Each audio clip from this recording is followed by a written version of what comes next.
In this video, I'm going to show you how to create the roof for the upper deck area here. So we are in a 3D view. We're going to go into Architecture and then click on Roof. Then you are given some options for roof. Let's check these out. Some generic roof options. You'll use these and modify them for your green roof. And down here are our presets for EPDM. We already have steel trusses, so we don't need to use this one. So the insulation on metal deck EPDM looks fine. Let's check out edit the type here. It looks like we have an inch EPDM, 5 inches of insulation, and 2 3/4 inch of metal decking. So that all looks good, like everything we learned about in our lesson on commercial roofs. We don't want to set the base level to top of footing. That would be ridiculous. Let's set it to upper roof framing. That puts it right above the framing here. Sorry about the pounding in the background.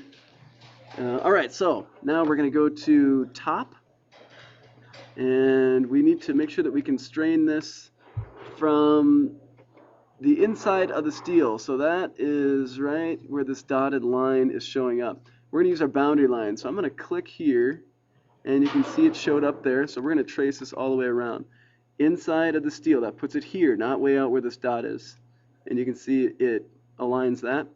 We'll go to the bottom edge here and click on that one. Then we go to the left edge over here. And we click on the inside of this brick. Oops, that wasn't right. Let's move that.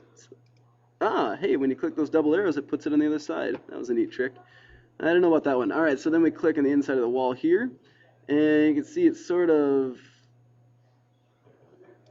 put that point in kind of the wrong spot. So we're going to fix that later on. Then we're going to go up to the top edge and click that one there, and then click on this edge here. And we're going to sort of trace the edge of all these columns and walls, and then finally up to there. Now you can see we have a problem because the boundary kind of does funky things up in this corner. So now is where you use the trim extend a corner tool. We select this, and boom! That is amazing. We're going to let that little corner go right here for now. If you want to get super detailed and into it, then you can probably modify these lines out to the edges. But for the sake of what we're trying to do, that's probably going to be fine. But we have to do the same thing down here, otherwise the roof won't finish. So we trim that corner, then everything should be set. If I zoom out, it's all traced all the way through. Click the check mark, and boom! And then we click this corner, and I'm just going to click outside here. Oh, that is gorgeous. That is an EPDM roof if I have ever seen one. Right up to the edge. There you go.